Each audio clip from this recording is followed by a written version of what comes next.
My name is Father Mike Schmitz, and this is Ascension Presents. You know, I was thinking this week here in Minnesota, we've been celebrating a bunch of saints' days. Last week, the week before, this week, when it comes to Saint Therese, when it comes to Padre Pio, when it comes to like all the angels and stuff. You know, last month in August, we celebrated Saint John Vianney. When I think of like some of those two of those guys, Padre Pio and Saint John Vianney, I just think of like their remarkable lives. And Padre Pio is just an example. You know, Saint Pio, I think they call him now Saint Pius of Pietrelcina. This man's life was just marked with all of these miraculous things that had happened. And sometimes when we hear about the saints, we can focus on the miraculous stuff that happened in their lives, like Padre Pio bilocating, or Padre Pio, you know, his prayers like healing people, not even just immediately. He'd lay hands on people and they'd be healed, or he'd say a word and they'd be healed, but he would just even pray for them. He'd get a letter and he'd pray for that person and they'd be healed like on the other side of the Atlantic. It's just ridiculous and incredible.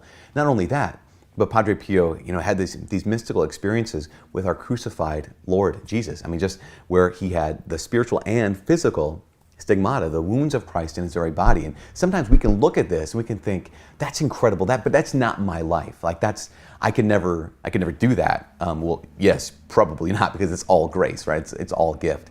But like, that's not in my life. So what does that mean for me? Does it mean that I can't be a saint? Does it mean that I'm not as great? I'd point this out, especially when it came to like someone like Padre Pio. Padre Pio was not great because of those miracles, and he wasn't great necessarily because of the stigmata. There was one moment in Padre Pio's life where, as a Capuchin friar, as a Franciscan, where these miraculous things were happening to him, and his superiors said that he would no longer be able to either say Mass in public or preach in public, that kind of a thing. And Padre Pio, rather than saying, wait a second, I've got all these great, amazing things happening to me, don't tell me what to do, in humility and obedience, he simply did what he was told to do.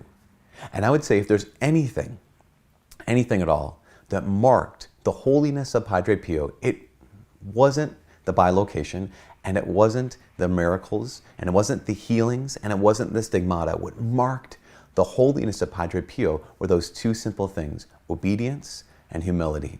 Now, my guess is this: whereas none of us can create and none of us can be committed to, you know, gifts of healing or to gifts of bilocation or to gifts of any other thing like stigmata, all of us can be humble.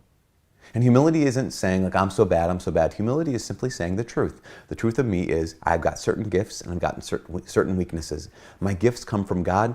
My weaknesses I need to hand over to God. Simple, super simple.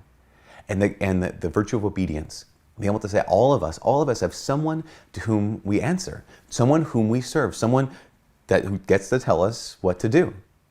And all of us can exercise those two virtues of humility and obedience.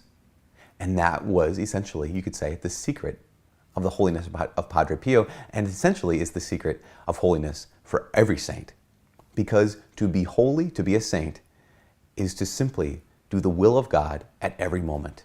And all of us, no matter what your state in life, no matter where you're at in life, whether you are a Capuchin friar, or whether you're a mom or a single person, a husband, a dad, a priest, whatever you're doing, all of us can do the will of God, which means this: all of us, by God's grace, can live like a saint today. From myself, Father Mike Schmitz, and from Ascension Presents, God bless.